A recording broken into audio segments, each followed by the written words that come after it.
Candace Yeager with us, and Candace is a graduate from SOU's School of Education. She graduated in 2015 with a bachelor's in elementary education with a teaching license. In May of 2019, she decided to pursue her master's degree in mathematics education through Western Governors University. Is that right? Yes. And graduated in April of 2020. Congratulations, that's exciting. Thank you. And she's been with the Rogue River School District since graduating in 2015. This is her 6th year teaching. So welcome, Candace. Thank you for joining us. Thank you for having me, Erin. Absolutely. And can you remind me what grade you're currently teaching? I'm in third. Third. And is that the grade you've been in since you started teaching? Yep, it is. That's wonderful. Yeah. Do you want to tell us a little bit about what brought you to teaching? I actually was a nurse's assistant for many years before I had children, and became a stay-home mom for about 5 years. And once my youngest was in kindergarten, I didn't know what I wanted to do. My kids are at school. What do I want to do now? So I started volunteering at the school, and then I was hired as a teacher's assistant in kindergarten teaching reading. And that's all it took. Working with the kids all day. I decided to go back to school then. That's wonderful. And so you were at home for 5 years with your two girls. And then how long were you the educational assistant again? 6 years, and the 7th year I was able to student teach at the same school. That's wonderful. And is that the school you ended up teaching at now, or was that a different school? Yeah. Nope, I am at Rogue River. Okay, that's wonderful. Yeah. And you've been there that whole time? I have. Have you seen any changes in the school since you started there? Well, I'm on my third principal in 6 years, so we've had a lot of change. Yes, a lot of change that way. The most recent has been the best as far as positive change. We've changed our, I'm trying to think of the word. We moved to restorative justice practices, which has been fantastic. A little harder this year because we're not really here. Haven't had to do a lot of that, but that's been a very, very positive change. That's wonderful. For those who don't know what restorative justice is, can you tell us a little bit about it? Yeah, it's the person who causes the harm basically has to take ownership for it, and typically they do something called a circle, and a lot of times they'll have the student and their parent from both parties, along with the principal and usually our behavior specialist. And they just sit and do a circle, talk about what happened. And typically that really resolves the problem in all parties. It's just smooth, it's calm. There's not just a punishment of being suspended. So kids aren't out of school, they're in school. It's just a great way for resolution for both parties. That's wonderful. Have you seen an improvement in your students' behavior since starting restorative justice? Very much. Yeah. In fact, I had a student last year who really struggled, was a little violent in the classroom, and by having a circle with my whole class and that student, and they read him letters about how they felt, completely changed him. Wow. Yeah. He became just a totally different kid, was respectful and kind to everybody. It was amazing. That's fantastic. And what a great lesson for him to learn about his behavior and how it affects others. Yeah. That's fantastic. Well, good. And so did you get training from the district on restorative justice when they brought it into the school, or? Yes, we do. We did many PDU whole staff. I think we did a couple of them, actually. Okay. That's great. That's wonderful. I wanted to ask a little bit about your master's in mathematics. What made you decide to go back and get a master's in mathematics? I think for me, mathematics was always my struggle area just in general growing up. And I just wanted to be able to teach it better. I mean, I feel comfortable with math, but I just needed more strategies and just really to dive into it deeper so I can be a better teacher for students in that area. That's wonderful. So are you doing any kind of curriculum development or anything for the district with your master's, or is it more just you're applying it in the classroom and using it with your own students? Yes, mostly just applying in the classroom using my own students. It's been kind of a different year, so I haven't been able to use it as much as I want. But now that we're back to hybrid, I'm able to start pulling in some things. So it's nice. It was a stretch for me because it's my more difficult area. Yeah, that's definitely an area that a lot of our student teachers struggle with initially. And so that's interesting you would choose mathematics over other things. Right. And for me, the easier route for me would have been something with writing or reading because those come easy to me. And I was like, nope, do something that's going to challenge you a little bit. So, and it was hard. I cried a lot, but I did it. Well, that's how you know you're growing, if you cry a lot, right? That's definitely how you know that change is happening. Does having a master's degree open up any doors for you at your school or in your district that may not have been open before? We're a really small district, so not at the moment since I've just obtained it last year. I've taken on more leadership roles, I guess you could say, but I wouldn't say I'm using it right now as a teaching tool with other teachers. I know there's a plan to down the road, but just not this year. Yeah, that makes sense. One thing you had mentioned is that you are now back to hybrid. Can you talk a little bit about what happened with COVID at your school and how that affected your teaching and your students' learning? Oh, sure. It was interesting because we started back, no students on campus. You're just going to be online only. That's it. And after just a couple weeks in, I had a student who was messaging me on Clever. We have Clever as part of our program where we can post assignments and we can talk to kids, message them back and forth. They have questions. And a student was actually messaging me, and she was sitting in the parking lot with her grandpa because they didn't have internet, joining Zoom. So they would drive to the school, join Zoom in the parking lot. And so I said, I'll be right out. So I went out and brought her in and told them just that one day that she's with them, that they don't have internet, she needs to just come here. She can just come here and I'll work with her. And that's what started me on limited in person. Then they decided we could have kids on campus. So I started with, I think I had a total of 5 in the mornings only on Monday and Wednesday. And then that grew to Tuesday, Thursday morning with another group. So I ended up having all my students except 6 stayed online the whole time until we went hybrid. And that was challenging because we were still using the online program. We were using Connexus. It's a whole school, basically an online school that we just joined that we were teaching. And so they were doing Connexus, coming here, and then we use iReady Math and Reading. So they had to do that iReady Math and Reading here. It was just a lot, very overwhelming. So when we went to hybrid, it actually made it a little easier because we got rid of the Connexus. So I'm teaching math and language arts when they're here. Half the class in the morning and half in the afternoon, Monday through Thursday. Wow. So you have half, and how many is half? I have 13 in the morning and 11 in the afternoon.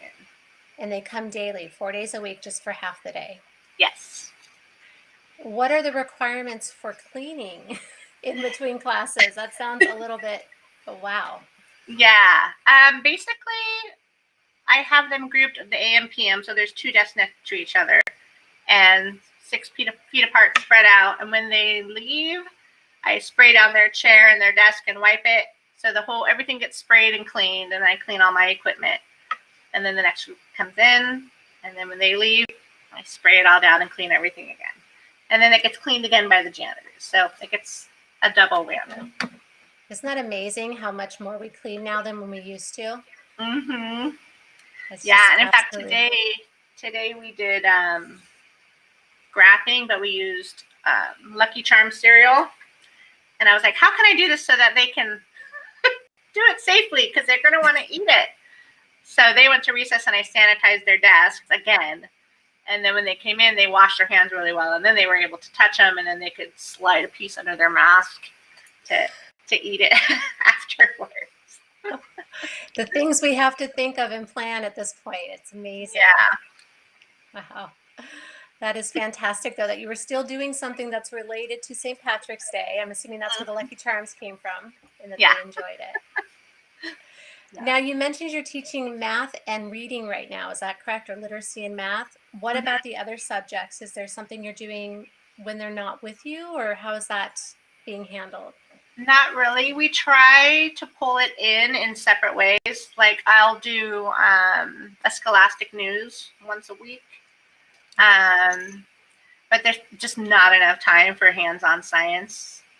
We do a little bit here and there, like if it connects to the lesson, but that's it. Our main focus is just the reading and the math.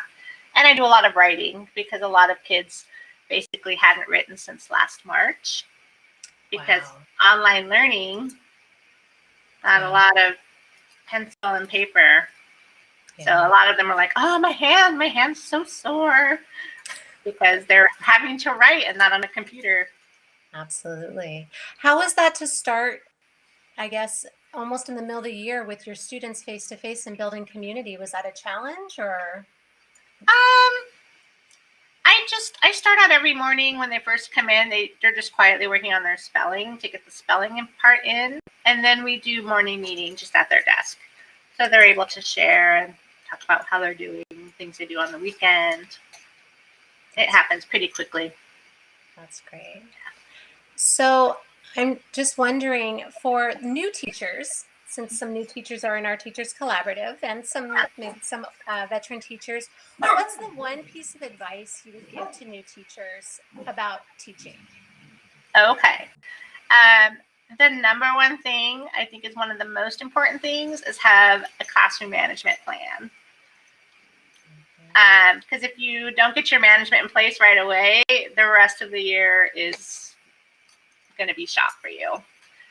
It's hard because you have, basically we've been told you have 60 days. 60 days and your class is your class. Or yeah. So that's just the most important thing. After that, you want to build your community. So once you just establish your routines, what you expect right away, and you keep it consistent every single day. And then you have your community building with your morning meeting, and it will be lovely. Because if you don't have a strong community and you don't have good management, it'll be chaotic almost every day. Absolutely. Was there a resource you used to learn how to build up that community and that classroom management, or is it something you've kind of put together over time, or? Well, I think your first year is always your biggest struggle with management. I know for me, I was very nice. Because you're a nice person. You're so nice. I didn't want to hurt any feelings or make anyone feel bad. And my mentor was amazing. And she would come in and she would say, they're taking advantage of you. So she was very helpful because at that time we weren't using PACS, which is what we use for our behavior for the whole school. People told me use a clip up, clip down chart, which I do not like. And it literally just hung there on my wall. I would forget to use it. So the next year I came across using the gold tag system, which is sort of like money. So they earn money for being kind, finishing work, just all sorts of ways to earn money. If you finish your spelling, you get 2 tags. And at the end of the week, the person with the most tags gets first pick at the Fun Friday activity. Oh. And it goes down to the least. So they're encouraged to try to earn those tags because they want to get the station first. That makes sense. Yeah, and then a little slip goes home at the end of the week that says your child earned so many tags, and then if there's anything they need to work on behavior-wise, you check it off at the bottom. Okay. So that goes home to families, and if they bring it back the following Monday signed, they get 5 tags. So it's just keeps them working on their responsibility, all of that. It's very successful. I'm actually using it now, which is tricky and hybrid, because if I take it away, I have to throw it in the trash. I can't reuse it because it's paper. Oh, gotcha. Yeah, and instead of stations, I have STEM bins. And what are those? The STEM bins are science, technology, math, and the Engineering? Yes, thank you. Engineering. So I have lots of Legos and magnetic tiles. I have Play-Doh with tools, and I usually will set up 2 art areas at either end of my U table. And so that's what they get to do for 30 minutes. So that's actually, it sounds simple, really. I mean, not simple. It sounds like you have to definitely be organized with it.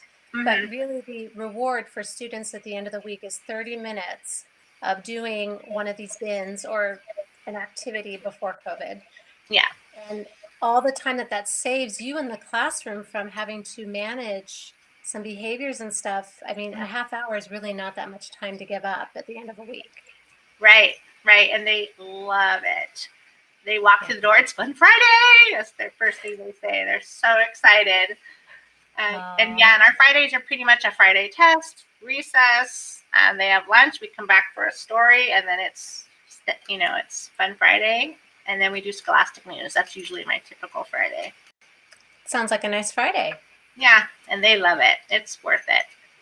Yeah, I could see why that would be so enjoyable for them. That's great. I did see somebody post in the collaborative this week that they had just started a system kind of like this, a monetary system, and that it's been really, really successful for them. So I'm wondering if this is kind of the way we're going with classroom management. You mentioned you're using PAX too. Can you tell us just a little bit about that system? Yeah, PAX is productivity, peace, and health, I believe we call it. And every teacher wears a harmonica. So no matter where you go, it's the same attention getter. So you don't go to the library and get the claps, and you don't go to another room for reading and get, a bell. So everybody in the whole school has a harmonica. So that's the attention. And when they hear the harmonica, they automatically do this. Okay. And so there's kernels that go with PAX, and you work your way through the kernels. One of the first ones, I actually have it right here, is Granny's Wacky Prize. So if everybody finished an activity or they all went to PAX silently right away, you pull out a Granny's Wacky Prize, and it's a silly thing you do as a whole class. The next thing is PAX timers, and I use those along with the gold tags. PAX timers are the most amazing thing ever. So you practice at the beginning of the year, and it sounds silly, but it's so necessary.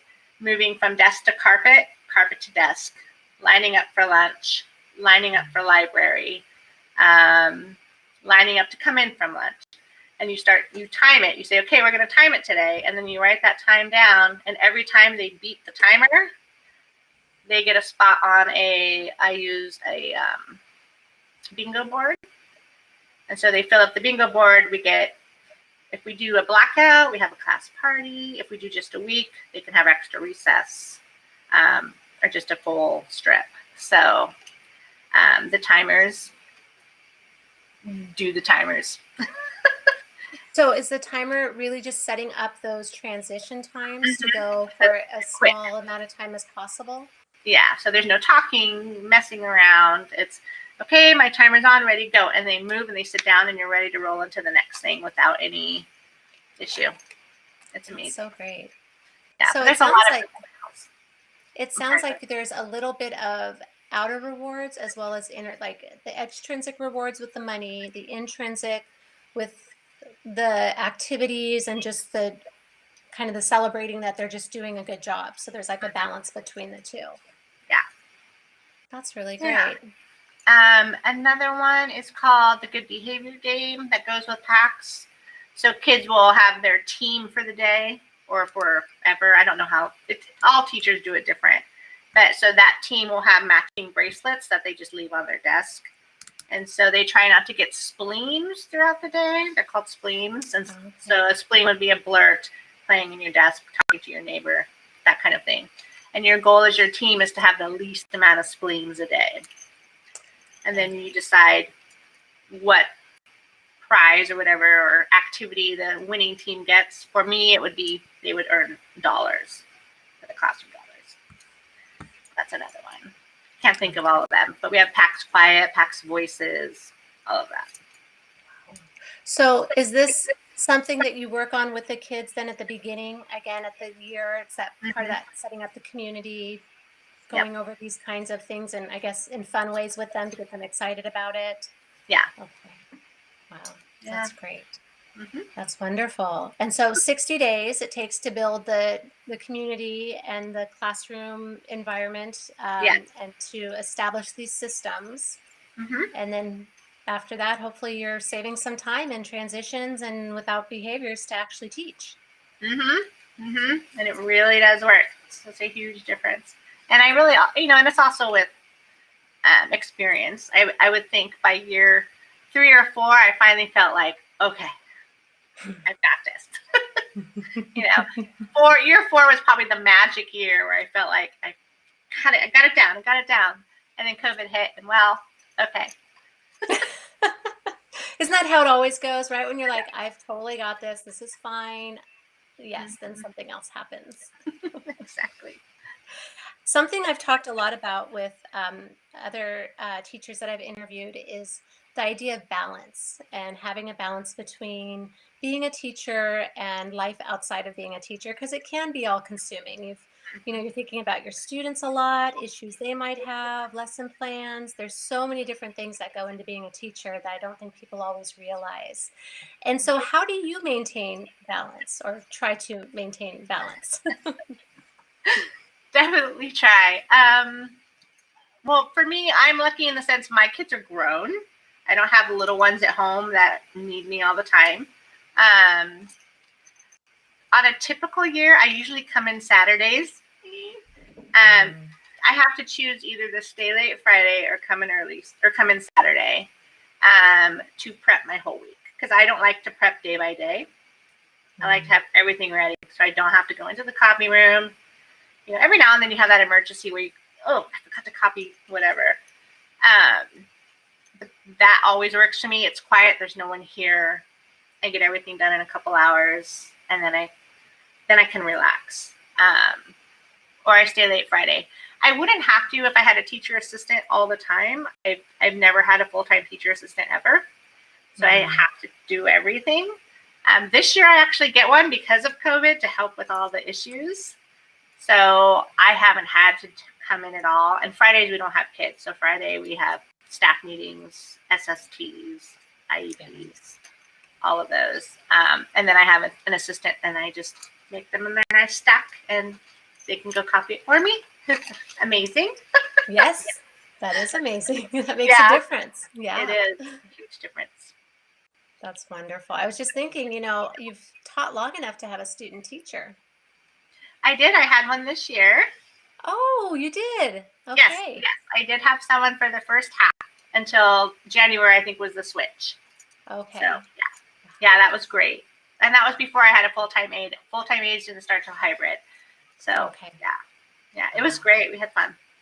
Yeah. Oh, that's wonderful. I'm so glad to hear that, because I know what an amazing teacher you are, and that you'd be such a fabulous mentor to a student teacher. So I'm glad you did do that. Thank you. No, it was fun. Yeah.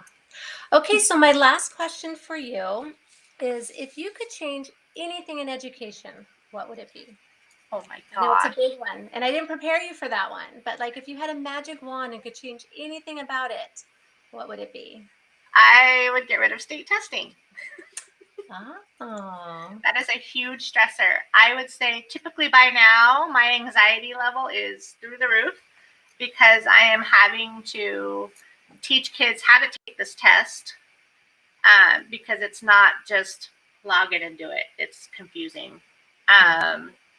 We practice logging in, we practice problems, we try to hope we covered everything.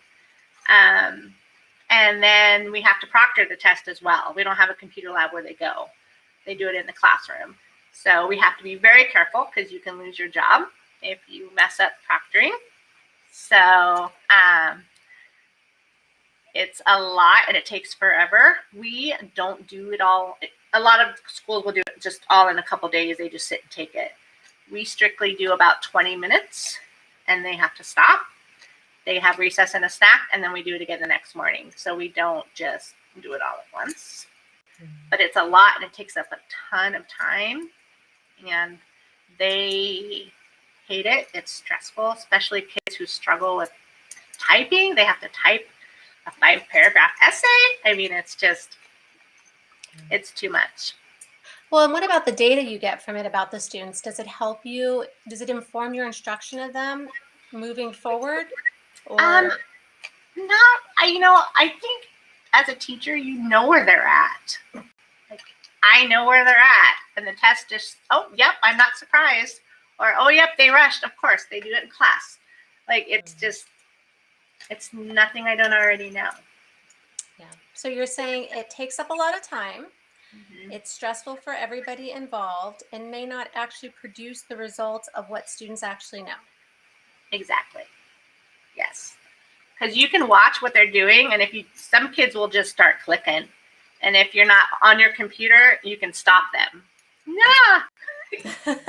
You're like, no. Oh my gosh, I just did 30 questions in 20 minutes, Yeah, it's not, it doesn't, I don't think it shows. I mean, sometimes it's like, oh yeah, that's about right. That's exactly the level they're at. Or, oh no, they could have done so much better. They didn't even try. Yeah. No, Well, we'll continue to look for alternatives to those state tests, because I definitely know what you're talking about, and it's something we're always looking to better education. So absolutely. Yeah.